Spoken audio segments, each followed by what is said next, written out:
Hey everybody, welcome back. This is Chiquino, and today I'm not going to be doing a commentary, but I'm going to be showing you a very awesome strategy that I saw Leenock do versus Gumiho. We're going to watch this game from Leenock's point of view. We're going to look at his strategy, and if you feel like stealing, using it on ladder, well, that's between you and yourself. We're not going to go through all the exact build times. We're just kind of go over the overarching strategy in this video. In the description, I'm going to have the complete build order that you need, the timing, everything is going to be in there, so you can just copy paste that and put it in a notepad file if you want to for later viewing. But we're just going to kind of go over the strategy that Leenock has here, and what is his goal in this game? Well, the goal is to win, but how? How do you want to win your games? That's kind of the more complex part of the strategy. So we're here on Neoplanet S. This map. And you know, it's not really map dependent, the strategy. You can use it on pretty much any map as long as there's two players spawning. It makes sense. But he's going to open up with a hatch first, as we'll see here in a little bit. I'm going to speed up to that. Got a little bit I want to say about the hatch first opening.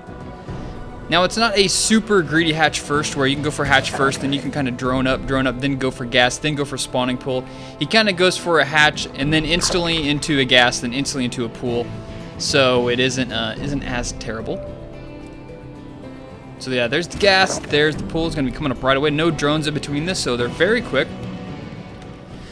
So one of the things you do need to look out for whenever you go for a hatch first is, if you're playing against a Terran player, which this build is designed to play against, is you do have to worry about a proxy, double 11 racks. That can kind of get you into some trouble, but with a decent amount of micro, you can hold it off.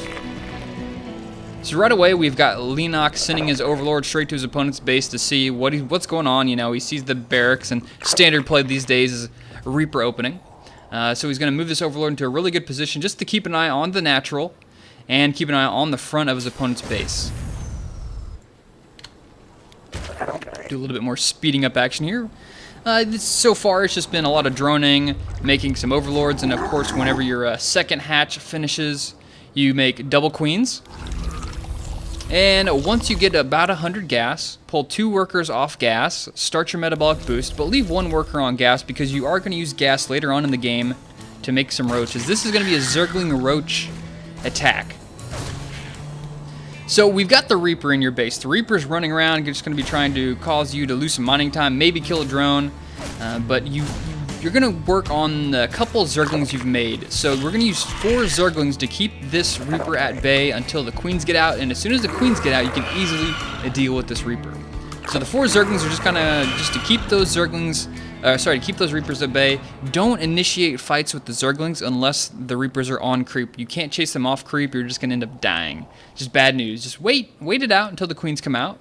This build is going to revolve around 3 queens, which is really important because normally when you have all-ins like this, you don't really expect your Zerg opponent to have a 3rd queen out, spread creep, and also take a 3rd base. So that's one of the facts I like about this build is at everything you look at it from almost every perspective, it looks like a standard Zerg opening, but just the timing of the roaches is really cool.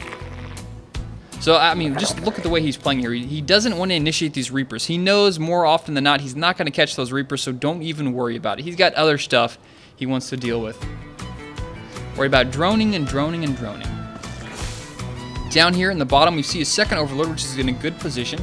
He's got an eye on the possible 3rd base if the Terran player is greedy, and he's got a vision over here to keep an eye on if any command centers that get built. Some Terran players like to build their command centers right here on the edge. That way they can fly them over here a lot quicker. There's no reason to suicide this Overlord into your opponent's base because no matter what your opponent is doing, you're just going to run in there and attack them. I mean, that is if they have the command center. If they're still on one base, you really don't want to attack your opponent.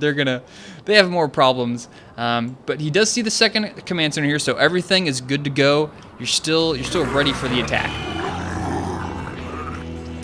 So I missed this earlier, but the timing for to put those drones back into gas is about. It's when your speed, I think, is like a 1/3 of the way done. I don't know. I'll have it in the description if you wanna check it out. But you're gonna pull 2 of your drones, put it back on gas because you're gonna use all of your gas to make roaches. You're gonna have your speed done so you can reinforce with speedlings after the roaches come out.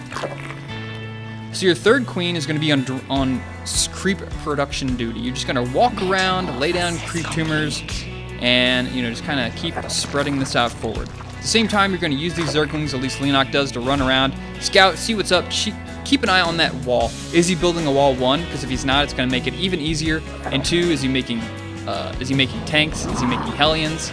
The standard play these days is to follow Reaper opening up with Hellions. So the third base goes down about 6 minutes and 25 seconds. This base is going to be purely for larva production, and also it just kind of tricks your opponent, because normally whenever you see a Zerg player open, okay, he's going to open up. He's got 3 hatches, he's got 3 queens, he's spreading creep. None of those are signals for an all-in, so it's kind of disguised. Now here's the part where we see the Roach Warren go down. The Roach Warren goes down at 6 minutes, 37 seconds about, and you only need 1 gas for this entire build. You're just going to be on 1 gas for this entire time. We're going to have a lot of gas built up, and all this gas is going to go straight into the Roaches. Another critical thing to deal with in this build is you have to land your injects. You need all of your larvae very, very quickly. Under attack. And okay, so right here we saw that Gumiho scouts out this expansion. He scouts out the expansion, and this is something you might actually want your opponent to do, because they see that third base, they get a little bit more confident. Okay, he wants to play for the late game. I'm a little bit safer. I don't have to worry about any incoming attacks. So these Zerglings are just going to run off, keep those Reapers busy until those Hellbats come up. You want to keep these Zerglings alive to give yourself map control and just keep those Hellions in check. You do not want those Hellions to get in your base, see this Roach Warren, and see that you're still mining gas. Those are all things that can spark your opponent to think, hey, why is he getting Roaches? That's a little weird. A little weird right there. So hiding this Roach Warren, definitely important. And also hiding the fact that you're going back to mine gas at different times. So now we have the Roach Warrens. The Roach Warren is done. You're instantly going to make 10 Roaches. I think ultimately you get to 15 Roaches. You spent all of your gas on Roaches. You could build more Roaches if you have more larvae, but I mean, as we can see here, Leenock definitely landing all his injects. Both of his guys really low on that energy. And the third base is going up, and he's sending his third queen up there to start to throw down some more injects in there as well, because you're just going to follow all these Roaches up with further and further Lings. Lings are much faster to get across the map. You don't have enough gas to make extra Roaches at that point, and they're just going to be so slow to reinforce. So Reapers are heading up here, going to try and deny some creep, just generally be annoying, but you don't really care about this third base. This third base is very unimportant to you. So this is working out great for Leenock. Gumiho is up here. He's going to kill a queen, not that really big of a deal. A couple of these Zerglings are just going to keep Gumiho busy. This is all just standard reaction from the Zerg player, keeping this third base alive. And he's thinking, okay, cool. I killed the queen off, killed some Zerglings off. I'm going to work on killing this hatchery. This hatchery is my #1 target. If we look at his vision, he hasn't seen anything here at the natural. He's seen the gas. That's about it. So he doesn't really know what's going on. He doesn't have any vision down here at the bottom, which is the path Leenock has chosen to take. I like this direction he took. So he's got the Roaches already heading out. He doesn't need to save this third base. This third base is no longer a priority for his. He's sending all his Roaches across the map, all his Zerglings across the map.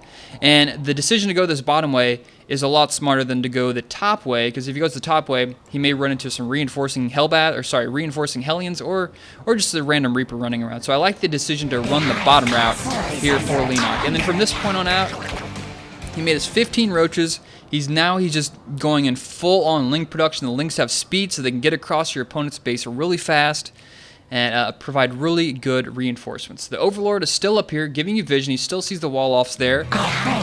And this base is just going to get attacked. He doesn't really care. This is perfect. The more of Gumiho's forces that aren't in his ramp, the better. The better it is for this attack. The more Roaches, more creep tumor spread, more Zerglings coming out across the map. And now look at this, the front gate. Gumiho is not ready for this. You could tell by his reaction. He's got his tank here, not the optimal position, but even still, the front supply depot is down. He's not ready for this at all. And Leenock can just walk right in. He's got so many Roaches. We're going to have 15 Roaches here. The tank dies so quickly. Everything's dead, and there's nothing here. Like, what does Gumiho have? He just GG's right there, as we can see. He knows it's over. He was transitioning into mech here. And he's got his forces up here. Still, like, these Hellions don't kill this base fast, so they're just wasting their time up here. This is exactly what Leenock wants to do. And the build is so cool because it masks the all-in behind, I'm taking a lot of creep with third queen. I'm getting a hatchery, and unless you would essentially have to throw down scans. You have to scan here again to see whenever the drones go back on gas, and you would have to look back here to see when this Roach Warren goes down, and that's 2 different places. I think it's smart to put the Roach Warren at the natural and not double it up here, because then that way your opponent could get lucky, scan up here, see the guys are back on gas, and see the Roach Warren, so he gets a 2-for-1 deal. So try and split those up. But I mean, even if the tank was up here on the high ground, you can have all these Roaches 2-shot these supply depots, and as soon as you get in here, you can wreck your opponent's base. Followed up with the Zerglings. He's not going to have the production to deal with this. And this is a really strong build from Leenock, and I think it's a really strong Zerg play. It takes advantage of a lot of Terran players' greedy macro openings that they like to open with these days. So it's pretty good build here from Leenock. Hope you guys enjoyed this strategy video. It's been a while since I've done one. I'm going to try and get back in the flow, doing more frequently. If you want to check out some other of my strategy videos, I've got a Protoss strategy playlist, I've got a Terran strategy playlist, and of course a Zerg strategy playlist. Thanks for watching, guys, and I'll see you next time.